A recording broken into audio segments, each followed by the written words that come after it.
In the final week of July, General Hospital thrusts its characters deeper into turmoil, betrayal, and emotional reckoning, unraveling long-simmering tensions that now threaten to destroy lives and relationships in Port Charles.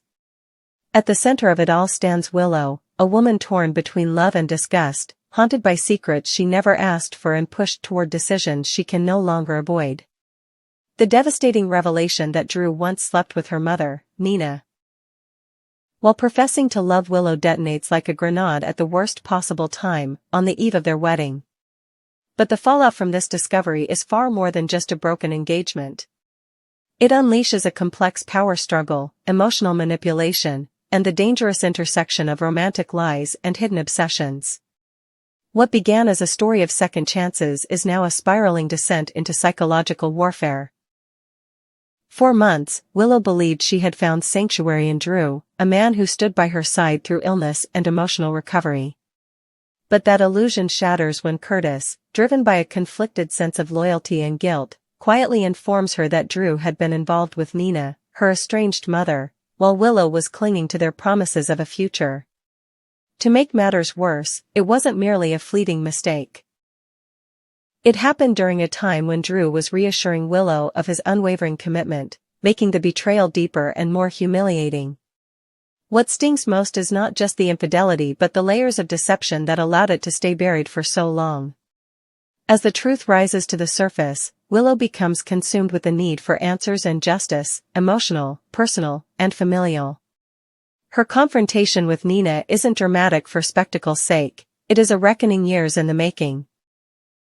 Willow, having spent so long trying to mend fences with Nina for the sake of peace, now faces the woman not just as a mother but as a rival, a liar, and a betrayer. When she asks whether Nina and Drew were truly having an affair, she does not ask to hear denials, she asks to hear the truth from the mouth of someone who has built a life on withholding it.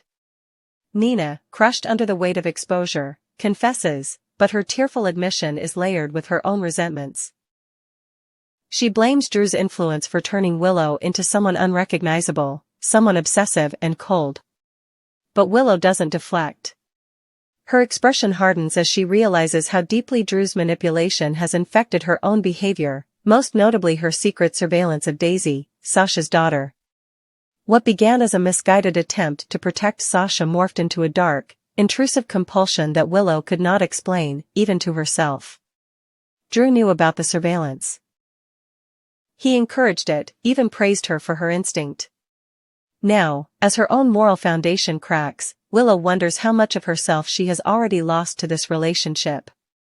The balance between self-preservation and self-destruction is razor-thin, and as Nina makes a desperate plea for forgiveness, Willow is left reeling, not just from her mother's betrayal, but from the realization that she, too, has become capable of violating the boundaries she once swore to uphold.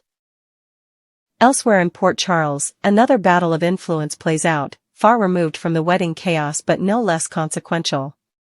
Sonny, ever the sentinel of territorial order, delivers a warning to Marco Rios, making it clear that safety in this town comes with one condition: stay out of Sidwell's business. Sonny's ability to maintain peace hinges on the balance between his own rules and Sidwell's reckless ambition. Lucy, ever the diplomat, meets with Sidwell and floats the idea of coexisting peacefully with Sonny. But Sidwell is a strategist, and peace is a mask he wears when planning war. He's not finished, not with Sonny, not with Port Charles, and every gesture of diplomacy is merely the calm before his next strike. In the midst of this brewing conflict, Cody finds himself caught off guard when Molly approaches him at the pool with a surprising gesture, one that suggests affection, even romance. Her sudden openness stuns him, and for a moment, Cody allows himself to believe that something new might blossom from this unexpected spark. But Christina, always the watchful sister, is far less optimistic. She sees something in Cody that alarms her, perhaps it's his entanglement with Ava or his vague motivations. She later mutters something under her breath, a quiet warning to herself: this is exactly what she feared. The complicated web between Cody, Molly, and Christina threatens to tangle even further as Ava becomes a wild card. Cody's mission to seduce Ava as part of an unknown agenda may be taking an emotional turn. Whether he's faking his interest or falling into something real, one thing is clear, Christina won't tolerate a betrayal that endangers her family. The triangle becomes not just emotional but dangerous as Ava, dealing with her own issues after a confrontation with Nina, begins to suspect deeper machinations are at play. And then there's Michael, who opens up to Christina in a rare moment of vulnerability.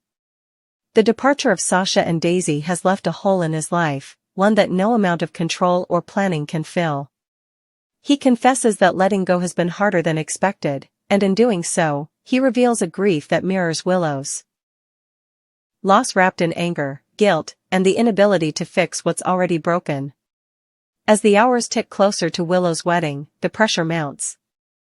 Drew tries to maintain control, reassuring Scout that their lives will be perfect. But even that image begins to fracture as he realizes Willow may not show up at the altar, or worse, she may expose him. Because Drew knows the one thing that could turn everything against Willow, the surveillance of Daisy. If made public, it could cost Willow not only her relationship with Sasha but her job, her credibility, and even custody rights down the road if the situation spirals. And Drew, ever the tactician, isn't afraid to use it. The day of the wedding arrives not with joy but with dread. Guests gather in a subdued mood, and Sidwell, though invited, pointedly declines Lucy's offer to attend. He knows that the wedding is less about vows and more about leverage. As the ceremony looms, everyone wonders. Will Willow go through with it? Will she pretend, for the sake of appearances, for Scout, or for her own redemption arc? Or will she expose everything, Drew, Nina, herself, and destroy the fragile illusion of stability in one devastating blow? By the time the sun sets on this day in Port Charles, lives will have shifted in ways they can't yet fathom. Willow's choices will reshape not only her own future but the power structures around her.